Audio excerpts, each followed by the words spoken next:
I've been the director of the Central Intelligence Agency, director of the National Security Agency, a career military officer, a career intelligence officer. I've looked at this play from every possible angle. I've looked at every stitch of documentary evidence. And in my professional judgment, that play, Immaculate Reception, happened just the way it was called. There are some people out there who are just far too conspiratorial. Come on, what else are they gonna say? There was a vendetta against the Raiders. Here's what the truth and the facts of the matter are. There are 3 infractions that were never called, which leads to a conspiracy theory.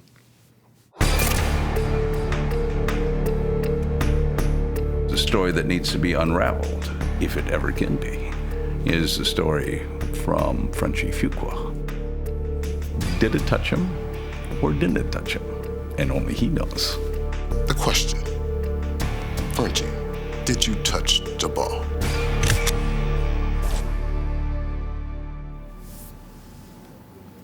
Maybe, maybe not.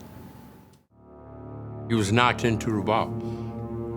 Jack Tatum hit him from behind into the ball.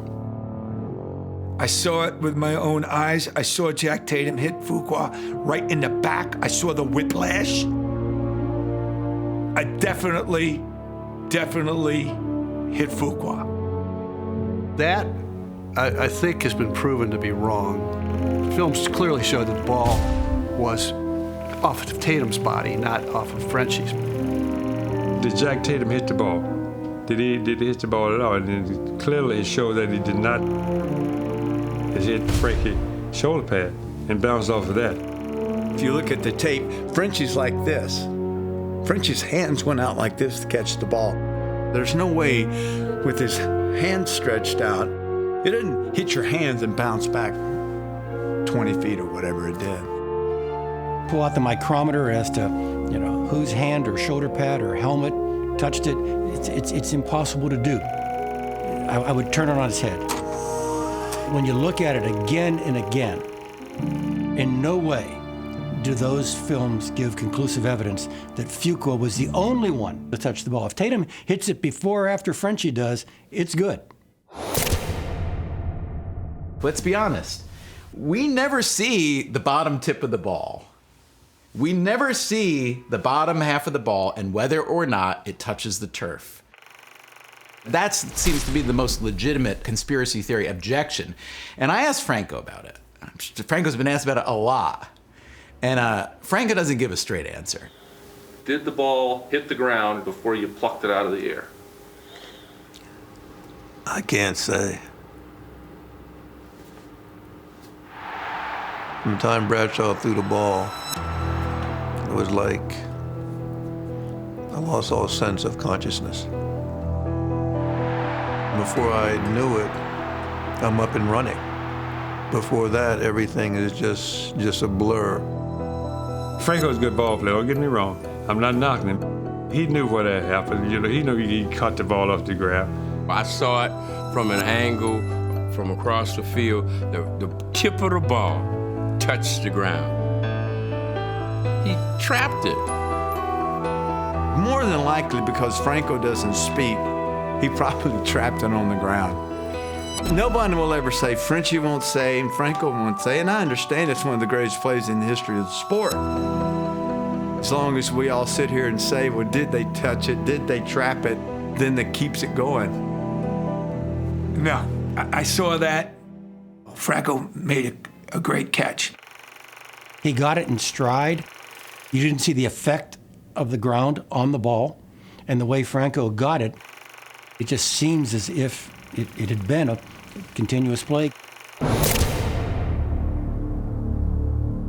Once Franco got in the end zone, then he started getting piled on. Franco is being completely mobbed, and the clock shows only 5 seconds left. And then people started jumping out of the stands. In fact, one guy broke his leg jumping out of the stand.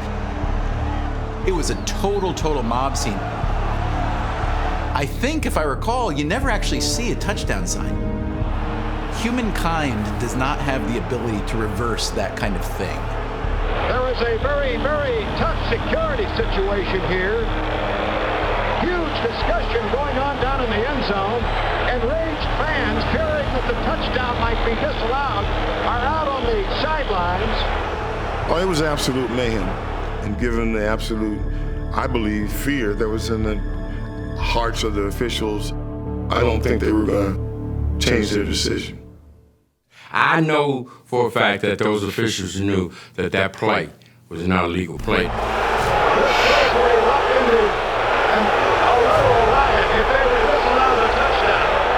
I did hear one of the officials say, how much security do we have? They asked the question, how much security do we have? They talked a little bit longer. Head official goes out on the field, puts his hands up, touchdown. There was no control. It was crazy what was going on. Swearingen had a problem. Absolute pandemonium is reigning. The fans are pouring out of the stands. I think if he would have ever reversed that call, that man might have died. And all the other officials, too. Sounds good. Not true. Our guys couldn't care less about that.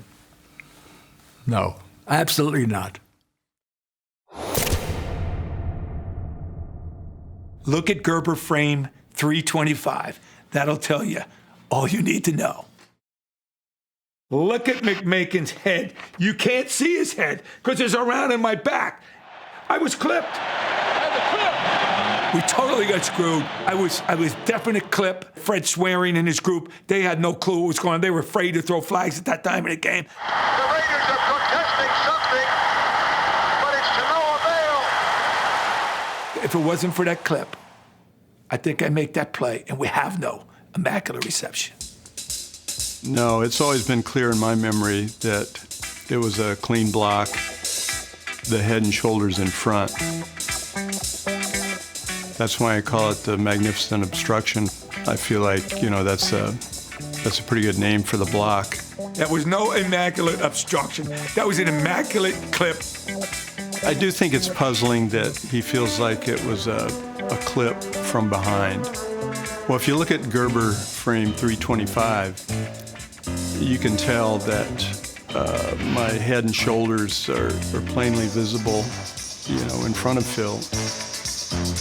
The conspiracy theories are troubling, and on some level, believable. But are they the most likely explanation for what occurred? Occam's razor is a theory that suggests that more often than not, the simplest explanation for an event is probably the correct explanation. Very often we get very ornate trying to explain things, and more often than not, it's just what it is. It's just what it seems to be. I'll buy into Occam's razor on this one.